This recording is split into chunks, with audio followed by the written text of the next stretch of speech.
Hello, hello. This is Irene with SaugaTalks. Thank you for tuning in. Thank you to our loyal followers. You're not gonna regret that you tuned in today. Okay, to everyone who is new to the channel, please make sure that you follow us on LinkedIn. We're on X, we're on YouTube, we're on major podcasting platforms. I'm Irene Lakovetsky. I'm speaking with fascinating people in tech, and we discuss all the fantastic use cases, all the new applications, all the challenges and breakthroughs in major industries, and today is not an exception. Subroto Mukherjee with me. Subroto, how are you? Doing good. Thank you for having me here. Absolutely, it's my pleasure. AI is making the huge steps forward. We are all users, some of us developers, some of us business executives, and some of us just tech enthusiasts. Okay, so today, when we talk about AI in retail, in healthcare, it touches us all, right? We're all consumers, and Yeah. sometimes we're all patients, if not healthcare professionals. All right. So Right. let's step deeper into retail first, because I cannot wait to hear your insights. What are major breakthroughs happening right now, you think? So yeah, thank you. So I think if you look at retail, and we all have a same touch points. We all be visiting stores. We are checking out the aisles. We go and check out the goods, both online and both offline or in the store. So there are many. I think everybody has a closeness with the retail at this point of time. So if you look at the retail industry, right, I think let's start taking the core areas what is becoming and more important. So I think if you look at customer acquisition, customer retention, operational efficiency, and then the inventory and assortments and the supply chain that supports that, right? So they are the four key buckets, I think personally, where a lot of the activities is happening. Now everybody wants to get their customer. So how do you get those customers in the store or into their online store, or into other ways to kind of different channels they're looking at? How do you find them? What's the best way to find them, right? Then even if you find them, can I retain them so they come back to my store, come back to my online store, any of those actions? And then while doing this, how best we can serve them, right? When they are here in the store, they should be pleased with the journey, which we call it like the journey from omni-channel journey, or journey from your store to your online. Can we have the seamless experience for them, right? And when we are offering services or offering goods or offering inventory, how best can we offer them? So your presentation, your accessibility, your reach, your alignment, your assortment, those are a very important part in this whole journey, right? So now, coming back to the latest technologies, AI becomes a very important aspect, right? So you start looking at how can we really apply AI in this specific space, right? So there is a very important part of looking at how does AI disrupt this sector. So that is the whole thing.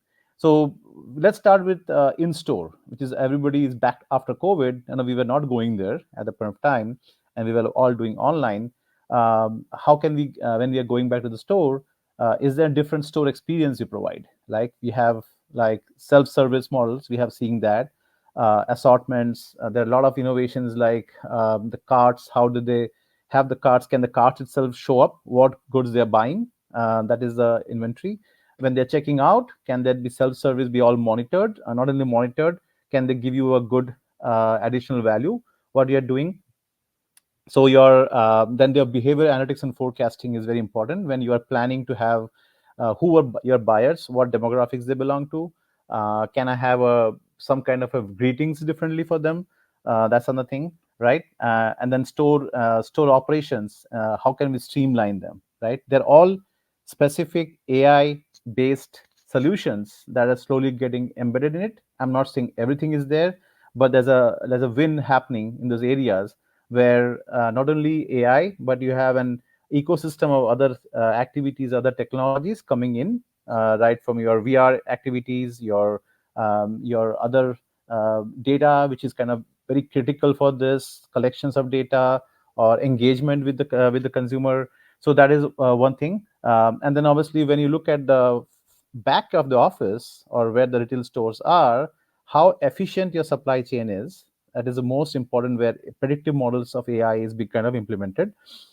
your supply chain logistics, your visibility of supply chain is like where the goods are, how better we can streamline. Like the one I was working on my past company is we were predicting the shelves like of our seasonal products, where we would decide and predict what time is the cold and flu will happen, what time the allergy season will happen, and then it is all depends on the region. Like the cold and allergy in the southern part of US versus the northern part of US, the western part of US.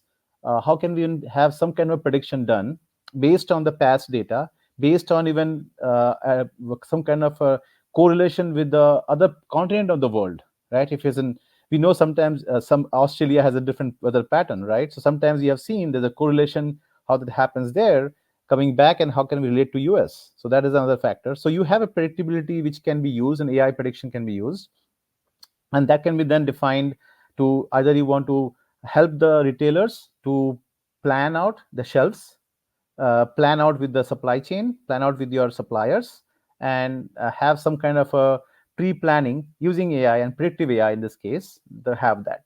Now, when coming to the newer, fascinating world of Gen AI, right? Your conversations with your customers, right? Can I have that more and more accurate? And not only that, you have more engaging. Like we tried to do the decision tree based chatbots in our previous organization.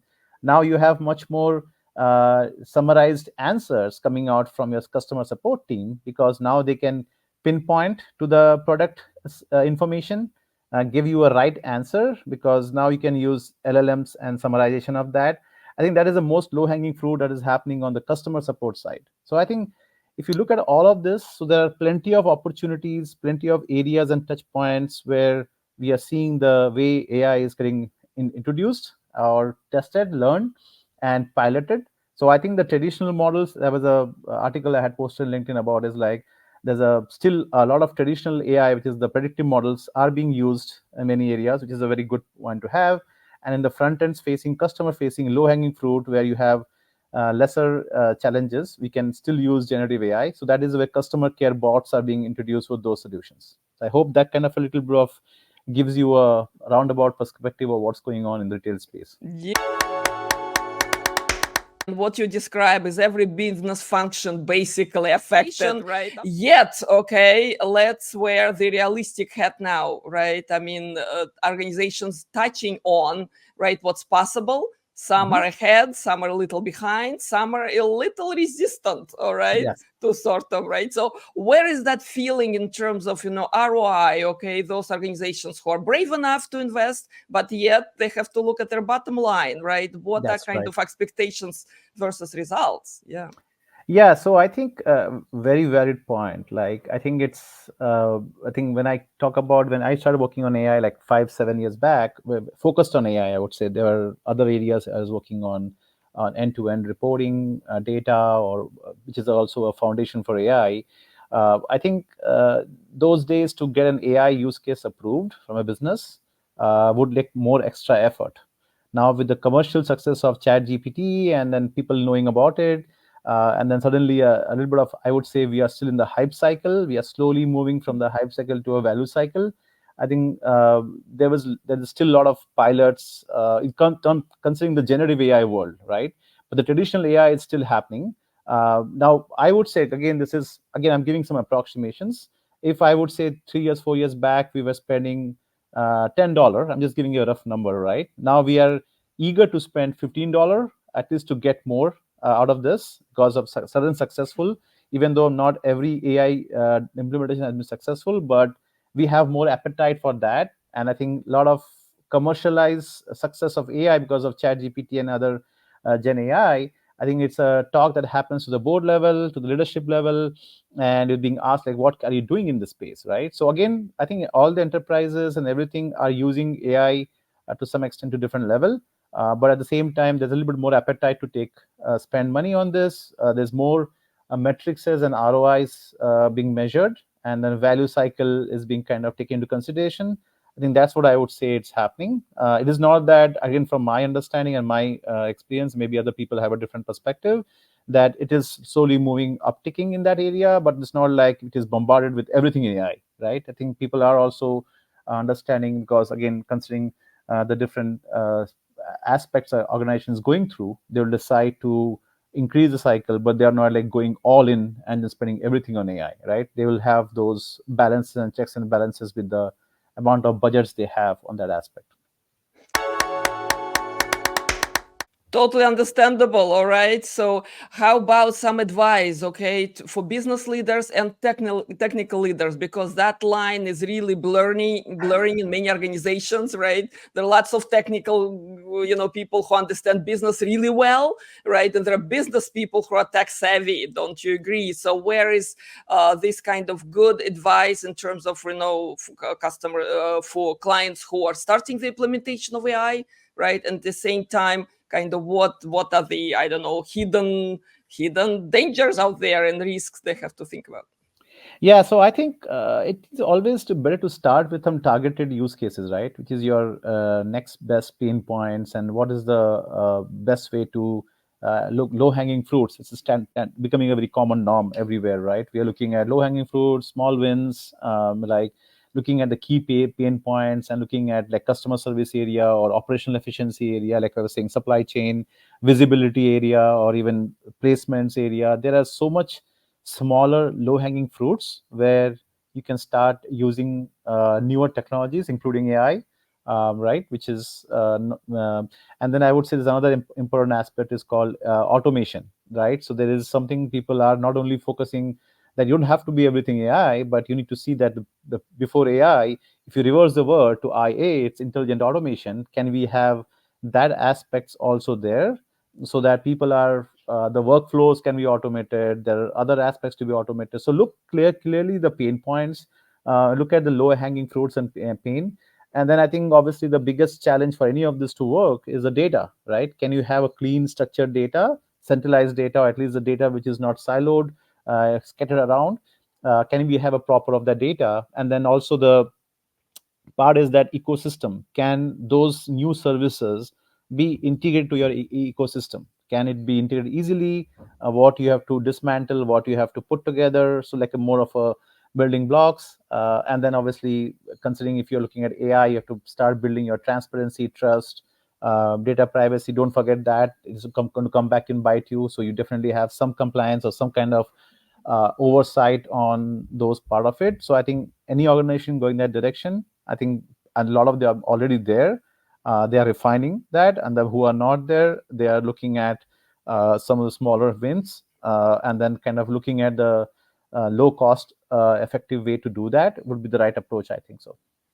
Absolutely. And yet we're still in like retail industry realm right now, right? And you mentioned automation, intelligent automation, and an absolute need for streamlining those processes, those workflows for sure. But this is more back office, right? So how Yes. companies can balance those efficient automation practices and maintaining personal touch, Mhm. because retail is very much right consumer facing industry. Yes. So where is Yes. the like good balance there, you think? Yes, I think it's a your right point. Like, and that's why the newer stories of personalization is coming into play, right? If you look at the key aspects of personalization, personalized product recommendation, I have worked much personally on them.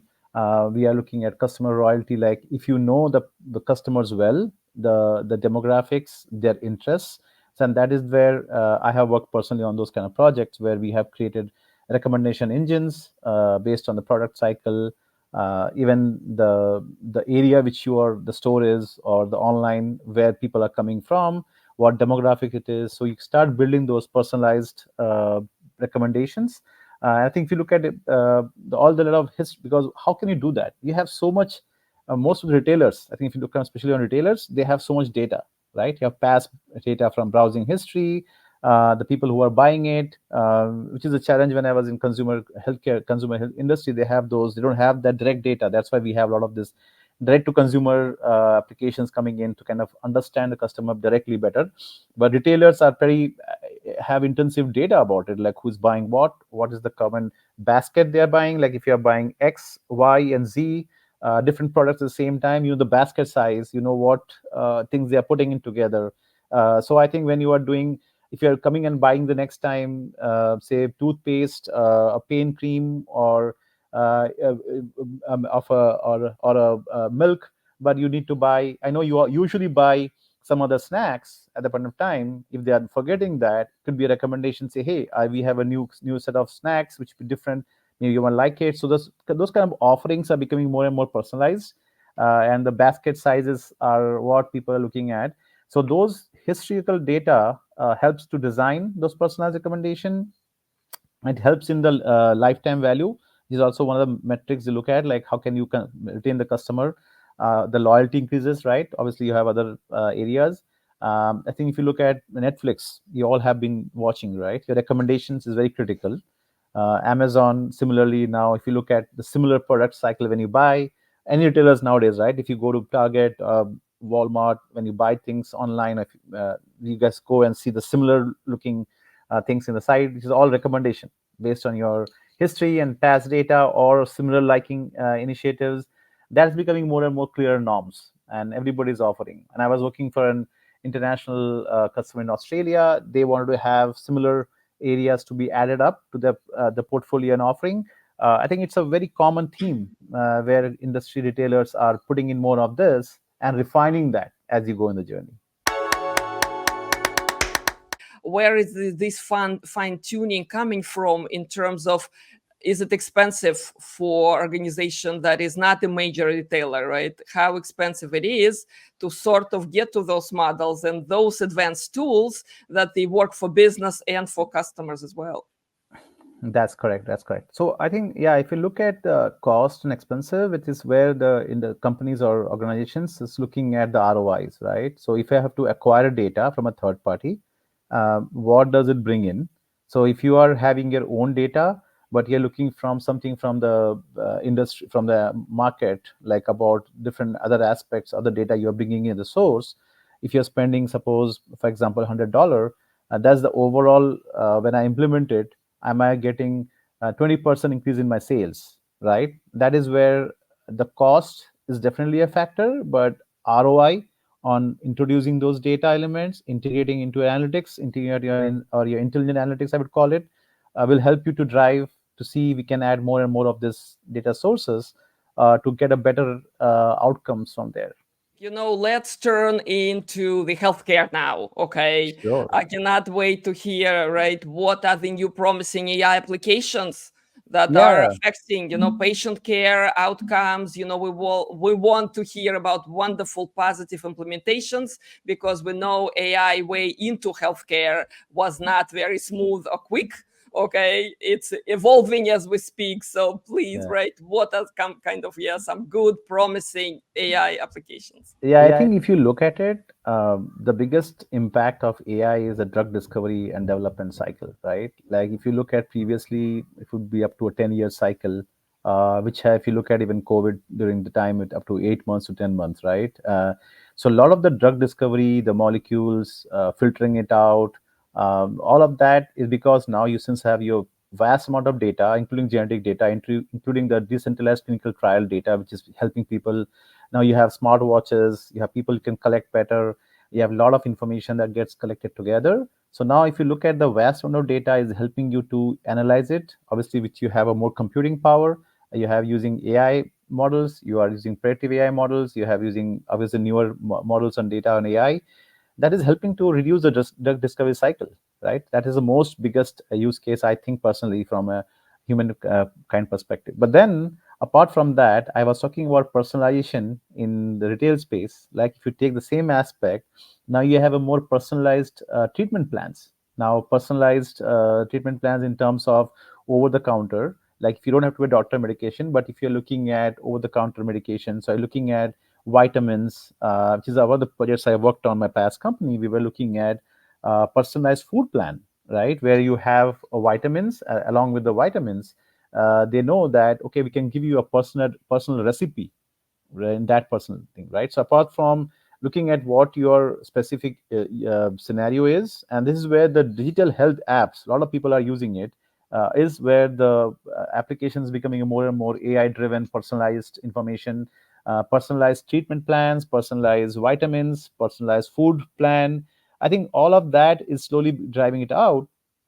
And then I think that robotics, which is also an AI, another aspect is coming in for surgery, precision skilled surgery. And I've been talking about like 5 years back, working with a large hospital in New Jersey. They were showing us what they are planning on precision based surgery, where you can take the help on robotics and AI to kind of help you to even define the area the surgery would happen, and define the area. It will help you to not even the surgical arms the doctors are using can help you not to go beyond certain points. A lot of that aspect can be covered, and is becoming a more and more prevalent going forward. I think, and then I think your most important part is also remote patient monitoring, right? You have smart watches, telehealth, things can help you to drive it, and that is becoming a more and more aspect.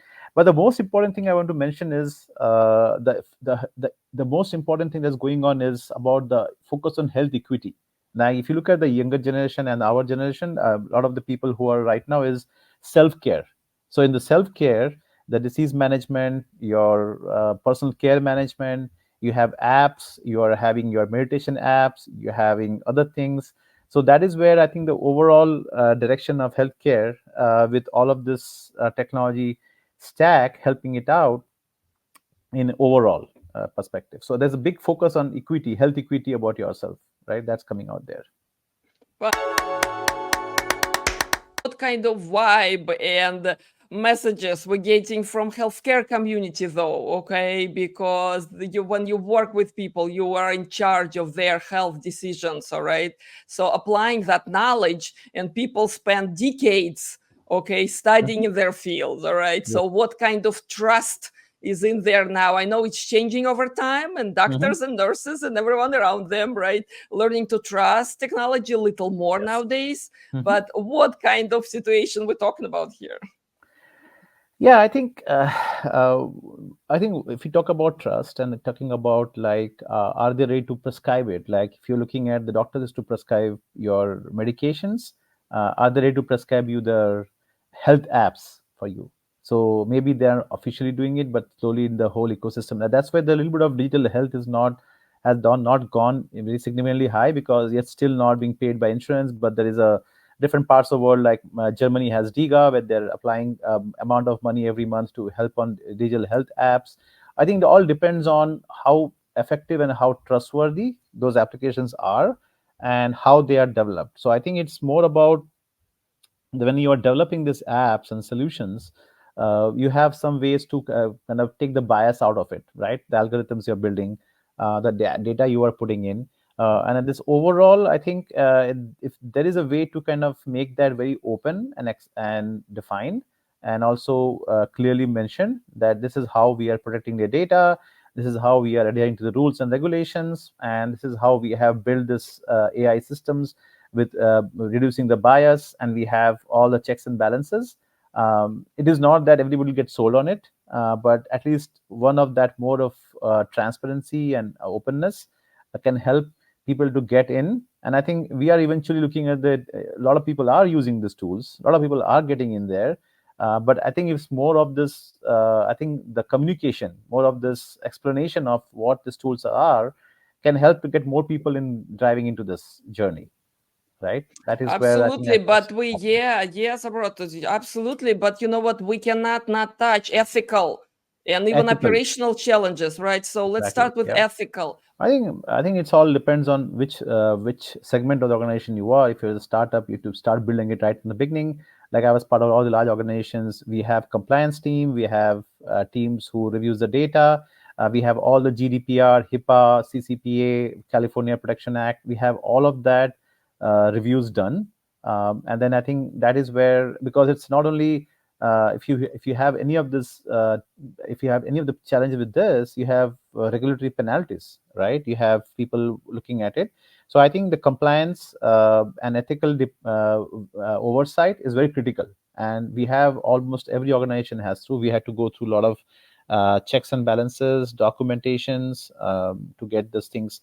If we are putting this in the market, or we are promoting it, we have a legal team, we have the compliance team. We have to make we have to put all the guardrails around it, so that it becomes more and more ethical AI, which is what we call it, right? Responsible AI. So all of that responsibility and AI is part of the organization. We have to make sure that it is ingrained in it, there are steps in it. We are not diverting from it, or we are not skipping them out. I think that's a very foundation thing. And then communicating back that we have this audits done, we have this kind of checks and balances done. I think that will help in terms of there. So I think it's more prevalent in the healthcare world. There are by default regulations. I think the data perspective is everyone is maintaining. We retail all of that with protections on in terms of your cookies. How do you install the cookies? What tracking you are using? Now you can see all the pop-ups when you go to every site, because again, this regulations is like data is managed, how data is being kept. So the targeting information is properly managed. So every company is doing that. They have embedded um, stuff in the online stuff. So I think that's there. I think every company is doing. If you're not doing it, make sure we all have to. The company has to start focusing on that and having right teams to kind of oversight that. Thank you so very much for your time today, Subroto. Absolutely, time is flying. All right, so I would like to finish with the future trends. Okay, if you don't mind sharing, what future holds for all of us. It's not a thankful job to predict the future. I know that much. But in Right. your opinion, in both in retail and healthcare, what's kind of out there that we hopefully get to see? I think it's more about how you engage end to end from omni-channel perspective from your store, which is called the word is like making sure that you are now a journey, a seamless journey, whether you are in store, out store. You Mhm. can be anywhere in the journey, but you can be like getting the information, accessing it anywhere, or getting the recommendation. I think a very seamless for I think next 2 years or 3 years. We cannot predict the future. I like the one of the statements I think what the Gartner report was mentioning is we cannot predict the future, but we can invent it, right? So all of this is actually becoming more and more transparent. Like your virtual worlds are coming in, which is now there was a little bit of pause it, but you have Vision Pro, we have newer models of glasses coming out. So I think if you look at it, you can shop while walking. You don't have to go to a store with your glasses. That's the future, right? You're talking to your other people. You might call in your mom or your wife or your kid to kind of, hey, can I buy this? So they also are in the same distance, and we can do an instant uh, purchase, right? And same thing, your doctor. Their doctor is next to you. You have a telehealth which is already there, and you are there. The hospitals are becoming to a smart hospitals where you don't have to go to a hospital. Sometimes you are there, you're back, your home becomes a hospital. You are managing your entire thing remotely. The doctors can see you or monitor the thing remotely from your home. So that the bigger hospitals are moving to a smart and smaller hospitals. I think that's where I think the journey is going to happen. Um, more, I think it's more about power of consumer is increasing in that perspective, and AI is helping them to transcend faster on that. Incredible, incredible. So I'm really hoping that all the technology, amazing breakthrough, okay, we get to Yes, experience in our lifetime. All right. I absolutely. hope We are it will there. make us happier and live longer, those happier lives we're all striving for. Yep. Absolutely. I enjoyed so much our conversation today. Thank you. Same Thank you. here. In Thank you. conclusion, could you please, I don't know, maybe finish with few takeaways, okay? Something to remember this conversation by, maybe Yeah. something, I don't know, lesson learned or I think we are still the journey is quite fascinating. I would say, right? We are learning new things every day, and implementing them in a more ethical and responsible and I would say a friendly environment. That's what I would call it. Right? We all try to help each other out, and then at the same time enjoy the benefits of the new technologies without disrupting our life in that way. Right? That's what I would say, and that's going on there. fantastic, fantastic. Thank you so very much. Thank you. Thank you.